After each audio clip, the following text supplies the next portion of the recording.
Hi hello नमस्कार, मी प्रतिज्ञा स्वागत करते आपल्या नवीन एका व्हिडिओमध्ये आणि आपल्या चॅनलमध्ये सुद्धा। ही काल मार्केटमधून आणली होती ना शेपूची भाजी, ती निवडून फक्त ठेवली होती। मग म्हटलं आता ती करायला घ्यावी म्हणून नाही तर मी आधी सुरुवातीला बारीक चिरून घेतलेली आहे आणि तशी तर आता धुवून घेणार आहे मी। सुरुवातीला आणल्या पण धुवून सुकवून ठेवते आणि आता भाजी धुवून घेतली आणि यामध्ये ना सिंपल अशीच भाजी बनवणार आहे। तुम्ही कशी बनवता एकदा कमेंटमध्ये नक्की सांगा। यामध्ये अजिबात मी लसूण घालत नाही, फक्त हिरवी मिरची टाकलेली आहे तेलामध्ये आणि यामध्ये ना ही भाजी टाकून घेतली आणि वरून ना थोडीशी मुगाची डाळ आणि शेंगदाण्याचं कूट टाकून ना ही परतून घेते। आणि या भाजीला ना ऑलरेडी स्वतःचंच पाणी असल्यामुळे ना वरून काही पाणी घालावं लागत नाही कुठल्याच भाजीला। ती ना छान म्हणजे भाजीच्या स्वतःच्याच पाण्यात ना ही भाजी छान शिजली जाते आणि ही भाजी ना उष्णता खूप असल्यामुळे ना आता थंडीच्या दिवसात ही भाजी खायला ना खूप चांगली असते आणि आमच्यात तशी शेपूची भाजी ना सगळ्यांनाच आवडते। मेथीची किंवा तांदूळशाची भाजी ना जास्त कोणाला आवडत नाही आणि त्यातल्या त्यात ना लाल माठ तर अजिबात कोणी खात नाही। बाकी सगळ्या भाजी मग आवडीने सगळे खातात। तर चला मग इथं थोडंसं मीठ टाकून घेतलेलं आहे। आता ही भाजी एकसारखी हलवून घेते आणि शिजण्यासाठी ठेवून देते। हे तर आपली छान अशी ना शेपूची भाजी शिजून तयार झालेली आहे आणि तुम्हाला आजचं वातावरण बाहेरचं दाखवते। बाहेर बघा खूप छान भरपूर असं खूप दिवसांनी ऊन पडलेलं आहे। मी प्रत्येक वेळी असं म्हणते की ऊन पडतंय आणि ऊन पडलंय असं सांगितलं ना त्यावेळी नेमका पाऊस आलेला असतो। त्याला हा पूर्ण पसारा आवरायचं काम दिलेलं आहे। जे तिचं मेकअपचं साहित्य आहे ते पूर्ण एका डब्यामध्ये सेपरेट करायला सांगितलं आहे आणि बांगड्या एकीकडे सगळं तिने मिक्स करून ठेवलं होतं ते सगळं एक साथ करायला सांगितलंय। आणि चहाचा कप तिथेच ठेवलाय वे, कोण पिलाय चहा? उचलून ठेवायचा चहा आणि माग हे राहिले ते सगळं पसारा आवर। हा सगळे कपडे व्यस्त पडले, सगळ्या कपड्यांच्या घड्या घाल। श्रावण शनिवारची ना आमच्या इकडे ना थालीपीठं करतो आम्ही आणि त्यासोबत ना मसाले भात सुद्धा करतात आणि त्याचा नैवेद्य ना देवांना दाखवतात। म्हणून इथं मी थालीपीठाचं पीठ मळलेलं आहे आणि इथं थालीपीठं बनवून घेते आणि थालीपीठाच्या रेसिपीचा व्हिडिओ मी आपल्या चॅनलवरती एक अपलोड केलेला आहे। आता काय रेसिपी तुमच्याबरोबर शेअर नाही केलेली, फक्त मिक्सरच्या भांड्यामध्ये ना हिरवी मिरची, कोथिंबीर, जिरे, लसूण, थोडंसं ओवा असं सगळं बारीक वाटून घेतलं आणि थालीपीठ बनवून घेतली। आणि हा व्हिडिओ ना कालचा आणि आजचा असा मिळून केलेला आहे, म्हणजेच 15 आणि 16 ऑगस्ट असा आहे। तर चला मग इथं फराळ ताट तयार झालेला आहे। मी इथे पटकन फराळ करून घेते कारण आम्हाला गावाकडे सुद्धा जायचं आहे आणि आमच्या इथे ना नागपंचमी दिवशीच आम्ही वारुळाला जातो, आज कोणीही वारुळाला जात नाही।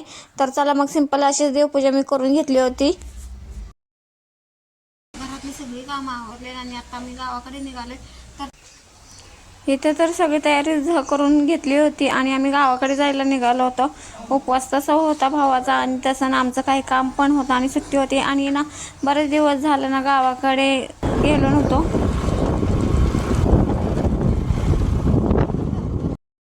बघा आम्ही आता शेताकडे चाललोय। हा शेताकडे जाणारा रस्ता आहे आणि रस्त्यावरती सगळा मुरुम टाकलेला आहे। रस्ता करण्याचं काम सुरू आहे त्यामुळे ना गाडी थोडीशी अलीकडे लावली आणि चालत गेलो। आता जस्ट आम्ही गावामध्ये म्हणजे शेतामध्ये पोहोचलोय। हे शेत ना म्हणजे गावात आत घर आहे आणि फाट्यावरती अलीकडं आहे हे शेत आणि आम्ही पहिले ह्या शेतामध्ये आलो कारण ऊसासाठी पाणी मोटर चालू होते का नाही यांना बघायची होती म्हणून त्यासाठी इथं आलोय। आणि हा सगळा आहे तुम्हाला दाखवते आमचा ऊस आहे आणि इथे बघा हे दिरांचं शेत आहे, त्यांचा ऊस आहे आणि त्यांनी इथे बहुतेक आय थिंक कांदा लावलाय आणि ना हा काळा घेवडा लावलेला आहे, दाखवते तुम्हाला। शेतामध्ये असं वरचीवर थोड्या दिवसांनी आलं ना खूप बरं वाटतं। थोडा वेळ का असे ना शेतात थोडंसं फिरून गेलं ना एकदम फ्रेश वाटतं, म्हणून आम्ही वरचीवर येतो शेतामध्ये आणि तसं आमची कामं सुद्धा असतात। आणि ना इथं ना तुकडा पद्धतीने आहे इकडं शेती, म्हणजे ना 5-6 ठिकाणी जमीन प्रत्येकाची, पण थोडी थोडी एकाच ठिकाणी सगळी मिळून अशी जमीन नाही। आणि इथे बघा हा काळा घेवडा लावलेला आहे आणि हे कांद्याचं रोप लावलेलं आहे बहुतेक त्यांनी।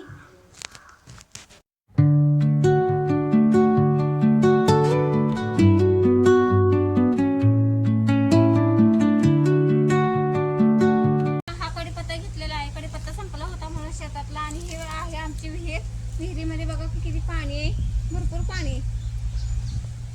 आणि ही सगळी विहिरी भोवतीची झाडं असल्यामुळे ना छान वाटतं एकदम ह्या शेतामध्ये आल्यानंतर। चला देवपूजेसाठी थोडीशी फुलं पण घ्यायची। खूप सारी झाडं आहेत, ते विहिरीच्याच बाजूला आम्ही आलोय आणि इथे पण कढीपत्त्याचं झाड आहे.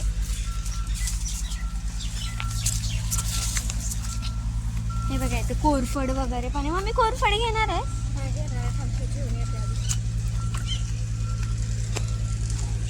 हे बघा हो.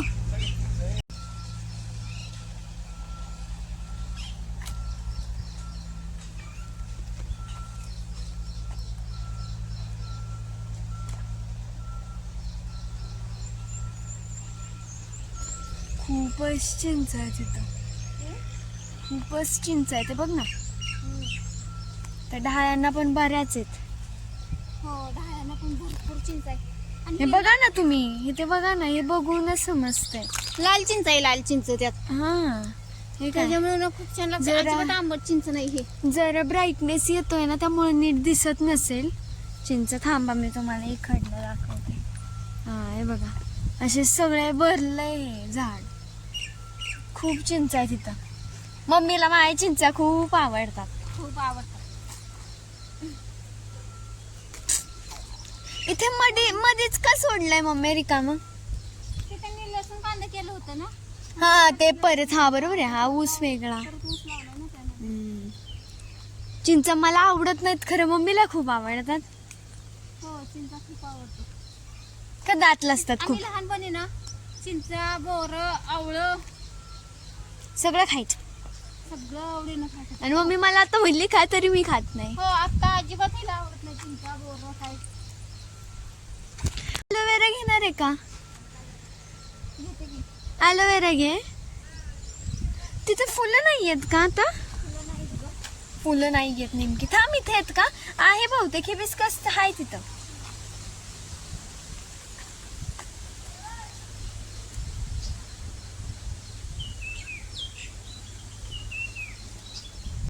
ॲलोवेरा घेतलाय. ॲलोवेरा घेतलाय. खरं तर आपल्याला तिकडं घरी पण लावायचंय.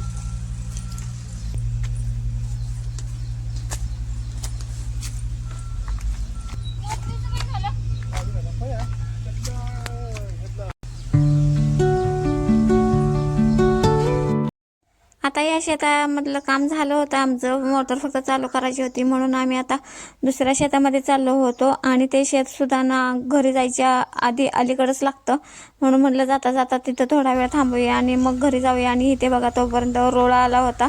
ह्या मुरुम टाकल्यावरून ना फिरवायचं काम त्यांचं चालू होतं. आणि नंतर आम्ही ना तिथून ह्या शेतामध्ये पोहोचलो. ह्या शेतामध्ये बघा आपण सगळा कांदा केला होता. आता कांदा काढल्यानंतर अजून काही केलेलं नाही, कारण आम्हाला इथे ऊस लावायचा आहे म्हणून आम्ही तसंच अजून रिकामा ठेवलेला आहे.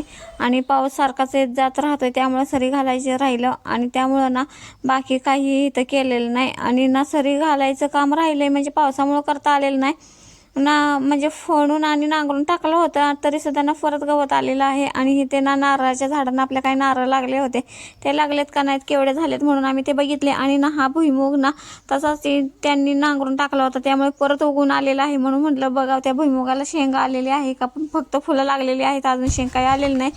आणि नंतर आम्ही घरी पोचलेलो आहे. हे आमचं गावाकडचं घर आहे. जवळजवळ 100 ते 150 वर्षापूर्वीचं घर आहे. म्हणजे आमच्या गावाकडे अजून जॉईंट फॅमिली आहे, अजून कोणी सेपरेट नाही झालेलं. आता जे ते सेपरेट होईल आणि प्रत्येकजण आपापलं घर बांधणार आहे. तर चला. आणि आता इथे थोड्या वेळ आम्ही थांबणार आहे, कारण आम्हाला दळणसुद्धा करायचं आहे, कारण धान्य आम्ही इथेच ठेवलेलं आहे. त्यामुळं ना गव्हाचं आणि ज्वारीचं जाताना दळण करून घेऊन जातो. गिरण आमची घरचीच आहे, त्यामुळं ना इथूनच दळण आम्ही नेतो. हे जवळजवळ 100-150 वर्षापूर्वीचं घर असल्यामुळं ना इथल्या भिंती ना मातीच्या आहेत. आणि पूर्ण त्या सगळ्या भिंतीना जवळजवळ 3 फुटाची आहे प्रत्येक भिंत. खूप मोठं ही जागा आहे आणि ना भरपूर रूम आहेत.